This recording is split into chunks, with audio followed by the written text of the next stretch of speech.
Assalamu alaikum. Here is Mahanur Zubair for the subject of modern novels. So another novel we are going to discuss today is To the Lighthouse by Virginia Woolf. So let's start. To the Lighthouse is the 1927 novel by Virginia Woolf. 1927 में इस novel को publish किया गया था. The novel centers on the Ramsay family and their visits to the Isle of Skye in Scotland between 1910 and 1920.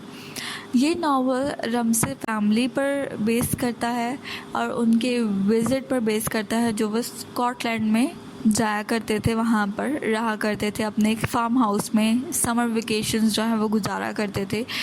तो ये अरसा जो है 1910 से 1920 के दरमियान का दिखाया गया है. The novel recalls childhood emotions. इस नावल में चाइल्डहुड इमोशंस को दोबारा से हाईलाइट किया गया है एंड हाईलाइट्स अडल्ट रिलेशनशिप्स, और अडल्ट रिलेशनशिप्स को एक्सप्लेन किया गया है.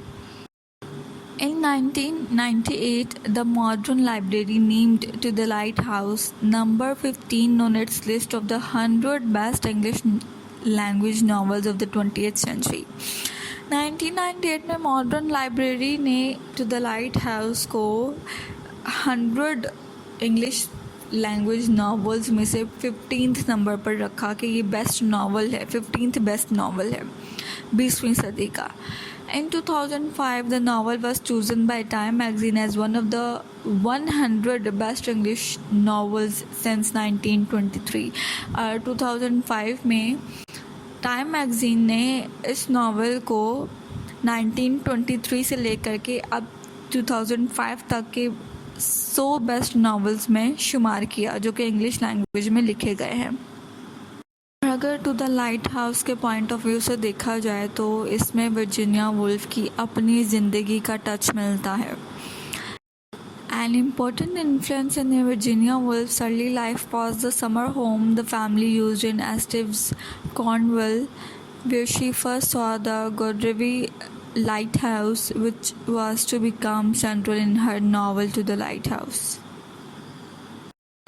अपने बचपन के दिनों की अगर याद कही जाए वर्जीनिया वुल्फ की तो उसका एक कॉर्नवॉल में जो समर हाउस हुआ करता था जहाँ पर वो अपनी समर वेकेशंस गुजारने जाया करती थी, वहाँ पर पहली बार उसने लाइट हाउस को देखा था, जिसका टच जो है वो हमें इस novel To the Lighthouse में मिलेगा.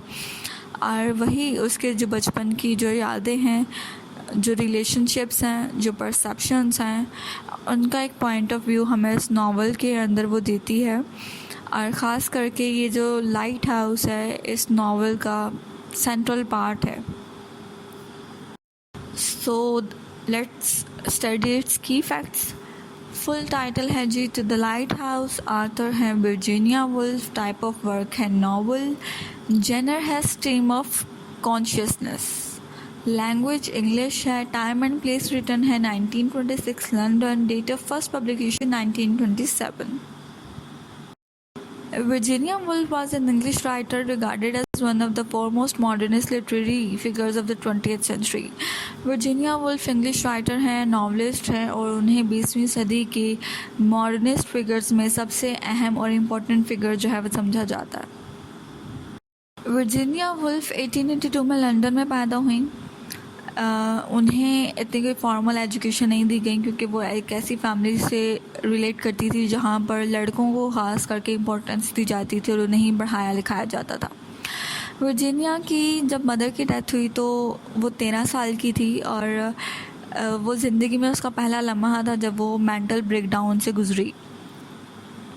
और इसके बाद की लाइफ में लियोनार्ड वुल्फ जो कि एक राइटर था, वर्जीनिया वुल्फ ने उससे शादी की और शादी के एक अरसा बाद ही कहा जाता है कि वो दोबारा से मेंटल ब्रेकडाउन से सफ़र किया उसने और काफ़ी उसने इलाज भी करवाया, काफ़ी वो इस चीज़ से गुज़रती रही. मगर उसके हस्बैंड ने उसकी बहुत हेल्प की, वो उसके साथ रहा इस टाइम पर, लेकिन वो इस चीज़ से, इस मेंटल ब्रेकडाउन से ख़ुद को सरवाइव नहीं कर पाई. जहाँ लड़के स्कूल और कॉलेजेस में एजुकेशन हासिल किया करते थे वहाँ पर लड़कियों को होम स्कूलिंग करवाई जाती थी और वो इंग्लिश क्लासिक्स और विक्टोरियन लिटरेचर पर क्लासेस लिया करती थी और साथ ही साथ घर में अपनी ज़िंदगी गुजारा करती थी. So the Second World War increased her anxiety and fears. After rewriting drafts of her suicide note, she put rocks into her pockets and drowned herself in the river Ouse.